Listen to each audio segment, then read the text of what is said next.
Great question. I think best investment, it was a big risk last year, was to write this book and the ending audio book. I gambled.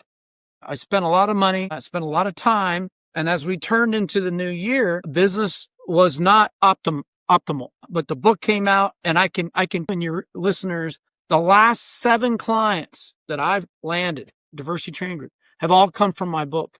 And I can tell you without reservation that the coaching and consulting monies I've made from the book. Welcome to Career Coaching Secrets, the podcast where we talk with successful career coaches on how they built their success and the hard lessons they learned along the way. My name is Davis Nguyen, and I'm the founder of Purple Circle, where we help career coaches scale their business to $100,000 years, $100,000 months, and even $100,000 weeks. Before Purple Circle, I've grown several 7- and 8-figure career coaching businesses myself, and have been a consultant at 2 career coaching businesses that are doing over $100 million each. Whether you're an established coach or building your practice for the first time, you'll discover the secrets to elevating your coaching business.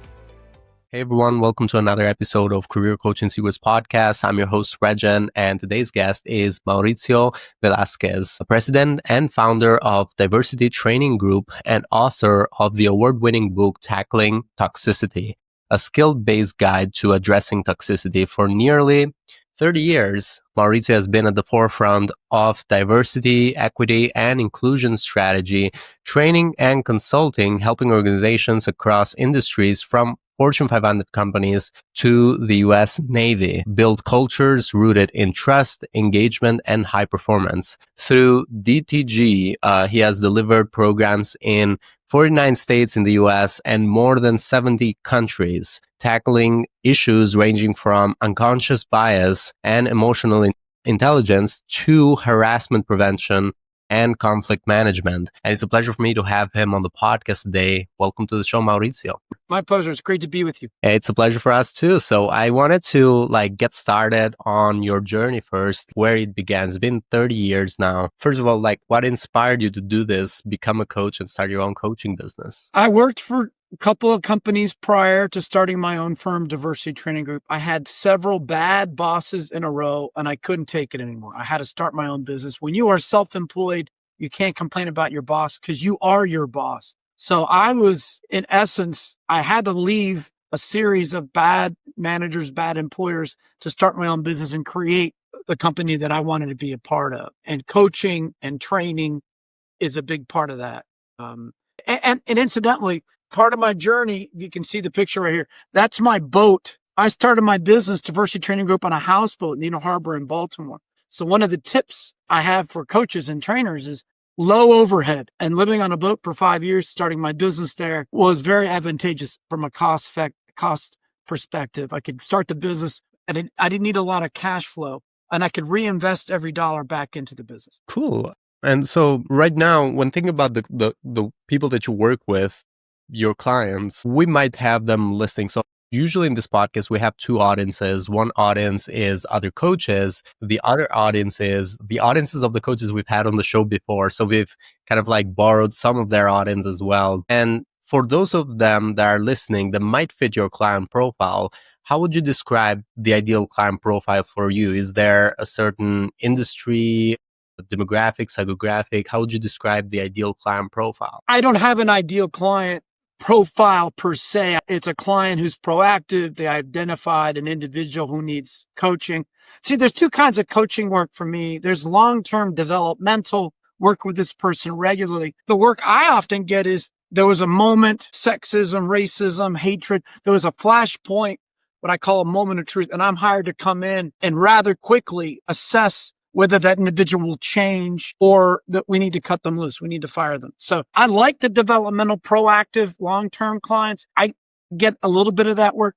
I mostly get emergency, crisis. Somebody said something in a public venue. It was a mayor of Baltimore. But my clients range from Major League Soccer to the Airports Authority to law enforcement, to National Policing Institute. I'm in all sectors. A brewery is a client, car dealership. I work with all sectors because the clients that come to me have issues, diversity, inclusion issues, and they want me to help them address. And these issues are in all sectors, in all companies. And so I'll help anyone who reaches out to me. Cool.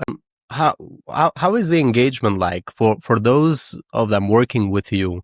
How would you describe them working with you? Is there a certain program of a certain length, or there are multiple programs? Is it one-on-one coaching? How would you Yeah, describe? it's all custom designed to look.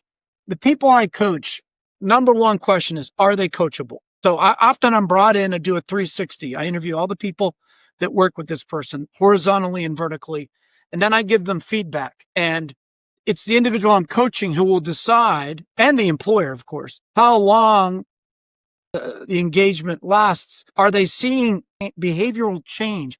Are they seeing demonstrable change in how they treat people, how respectful, how professional, how collegial they are? Or are they continuing to be a sexist or a racist or a hater? And then they're going to get fired pretty quickly. My space is very unique. I mean, in the United States right now, my space is under siege by our president and his administration, but I'm still doing the work, the diversity, equity, and inclusion, coaching, assessment, training work, because those issues aren't going away. And you said it earlier, this may not be as big a profession in Europe or other parts of the world, but in the United States, employers identify high potentials who need help, and then they hire somebody like me to help them. Yeah.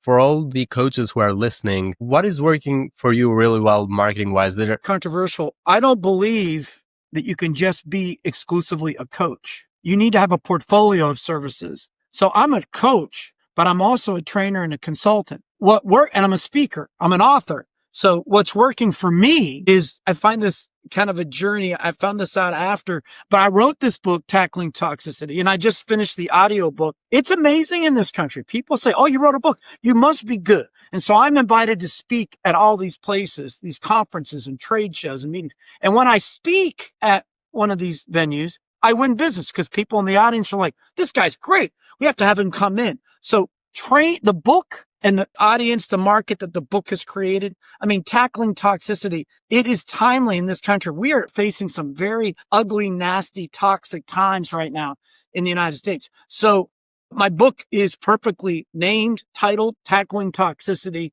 So I speak and present, and I have a workshop that's tied directly into my book, Tackling Toxicity, but I have related workshops on psychological safety, trust, employee engagement, ethics. And so that is probably the biggest marketing channel as I'm speaking regularly, weekly podcasts, workshops, conferences, trade shows. My website, I push everything through my website. On my website are articles and checklists, and I give value, white papers, and it's not any one channel. If I would say there's one channel is the speaker series, speaker circuit. And that's a storyteller. So let me also say this. As a coach, I have a lot of stories that come from my coaching experiences. I coach CEOs all the time, and I've those stories into a book. And when I'm training and I present, and people remember the story. So there isn't one silver bullet, but a combination.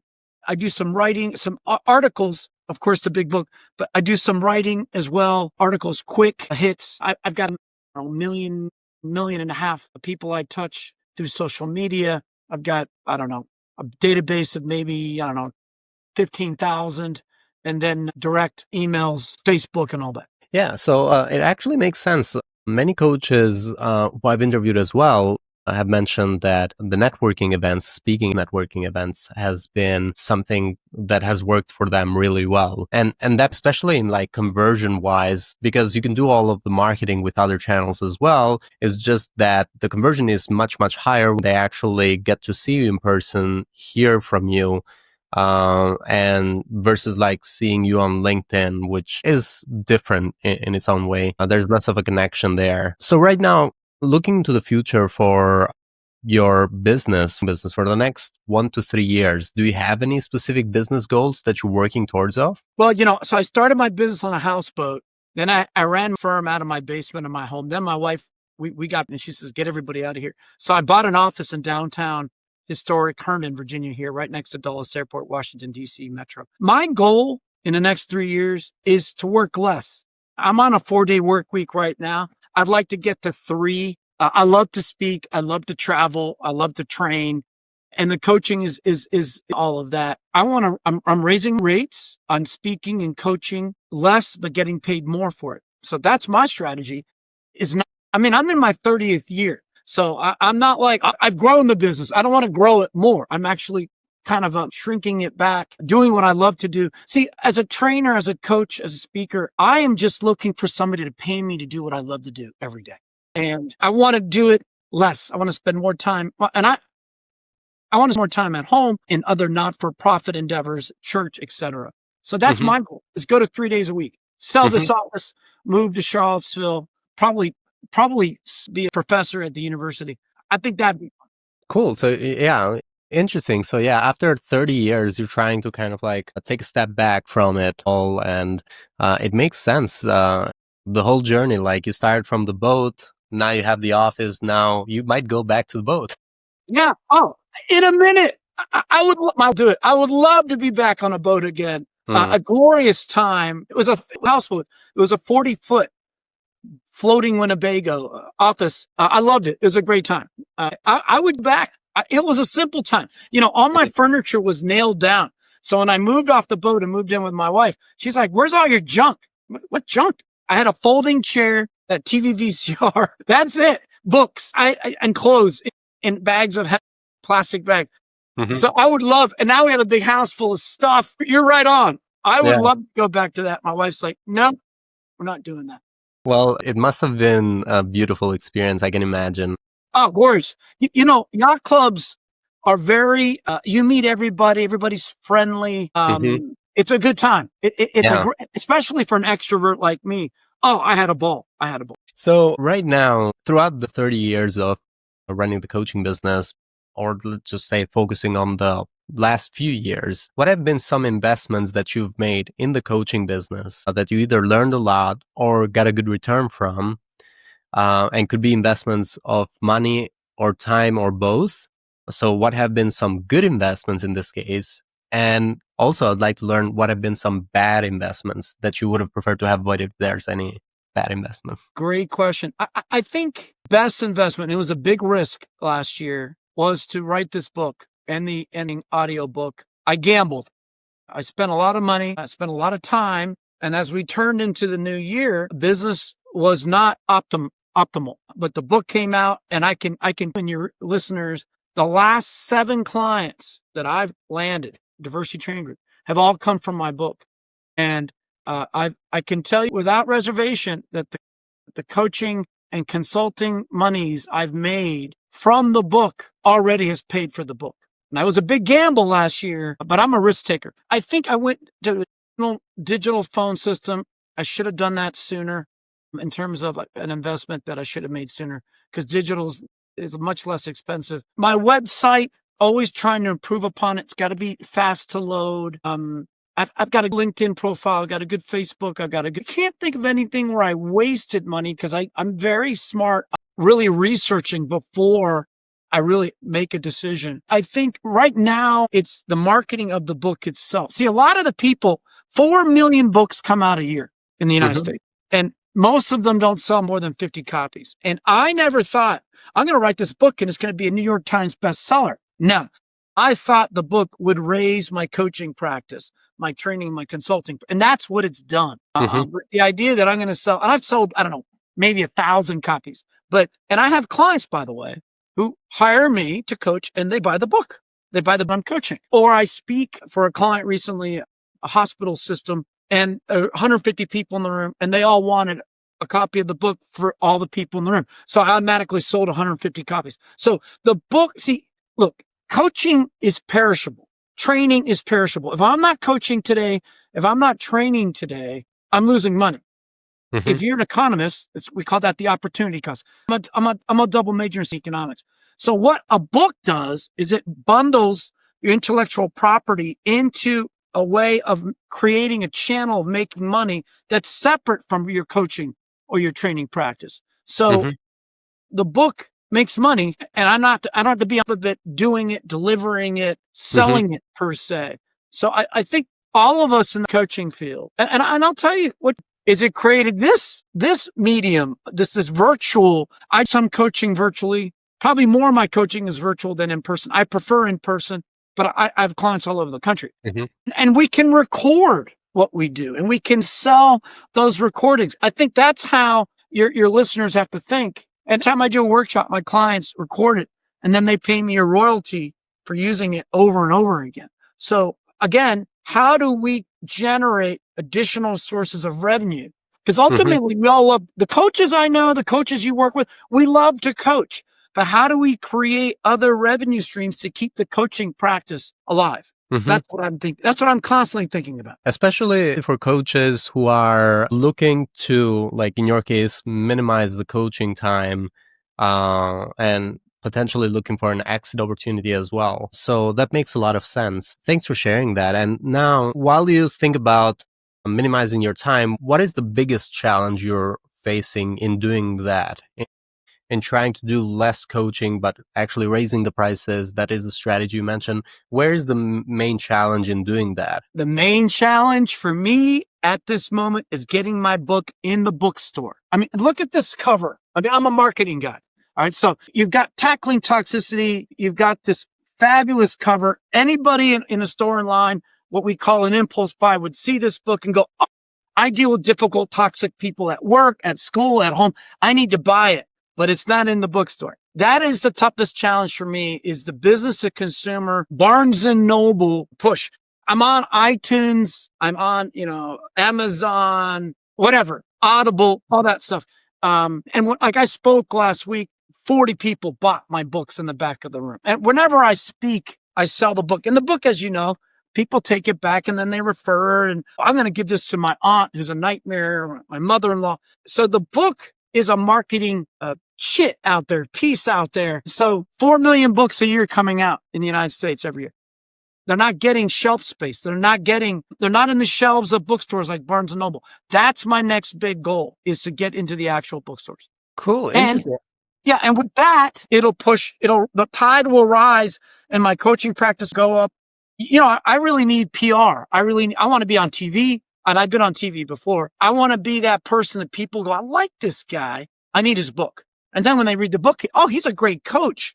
We need to have him come in and coach. That's the cycle. I need to get more press. I'm doing podcasts constantly. I need to get more exposure, more press for me, for my coaching, my training business, for the book. And then it feeds on itself. Well, that is so interesting. The reason why I say interesting is because I have actually, I've had a coach in the podcast, and you can also see the podcast episode as well. Her name is Amisha Green, and she is a book coach that helps people get the book onto the bookshelves. So it's a specific coach, which I feel like would be valuable. I could just you could either look at the episode within our podcast.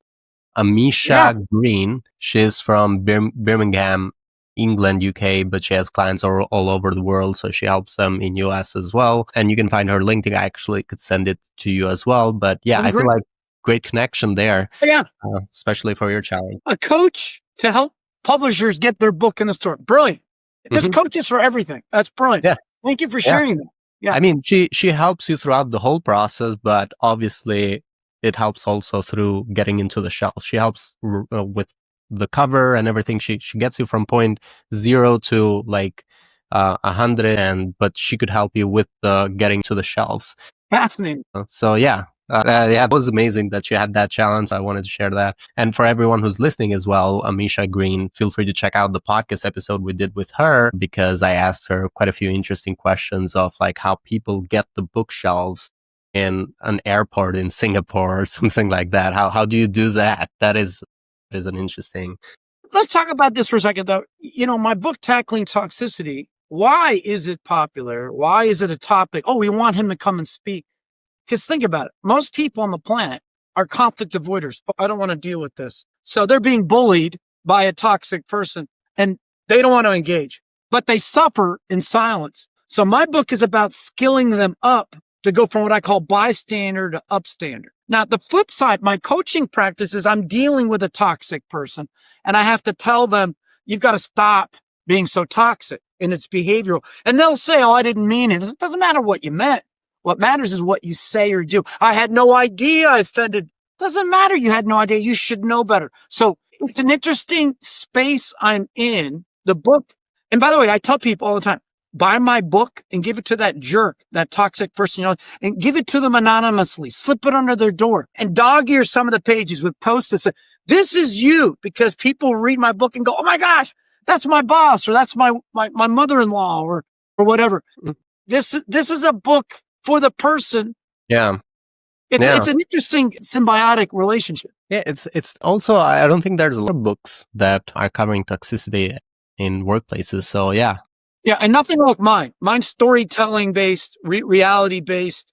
Because I'm a storyteller. And when I'm coaching, I use storytelling to connect with the person, to build rapport, to build trust with the person I'm coaching. Stories are the center of my work. Thank you, Mauricio. And so my final view is for all the coaches who are listening that are looking to do the opposite. They're looking to scale further. Is there any advice you'd like to give to these coaches that want to scale, not just in revenue or like their business, but basically make a bigger impact, scale their impact? Well, I'm still going to do that. I'm scaling up for greater impact. I just want to work less. But what I would say to all those people listening is, don't wait for the phone to ring.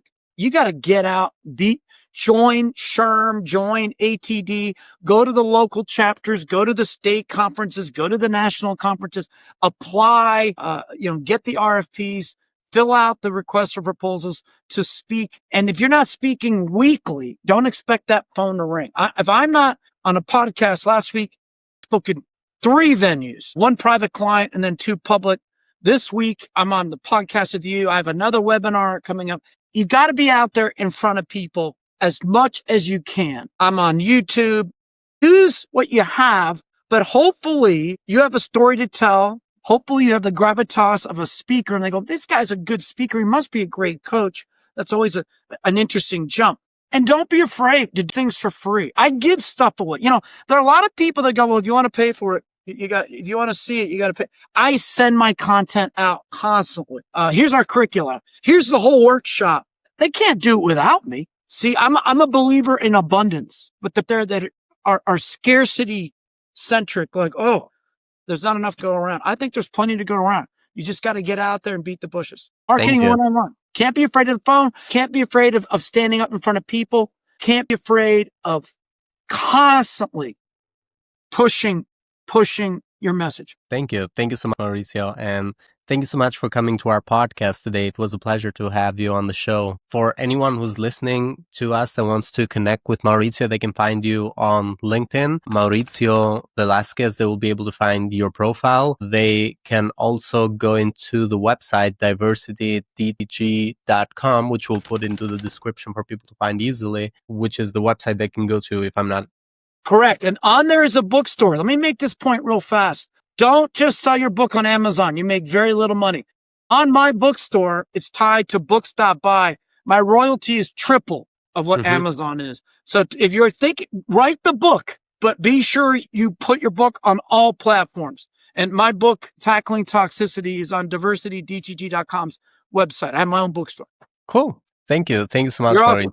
Thank you, Rexhen. That's it for this episode of Career Coaching Secrets. If you enjoyed this conversation, you can subscribe on YouTube, Spotify, Apple Podcasts, or wherever you're listening to this episode to catch future episodes. This podcast was brought to you by Purple Circle, where we help career coaches scale their business to $100,000 years, $100,000 months, or even $100,000 weeks, all without burning out and making sure that you're making the impact and having the life that you want. To learn more about our community and how we can help you, visit joinpurplecircle.com.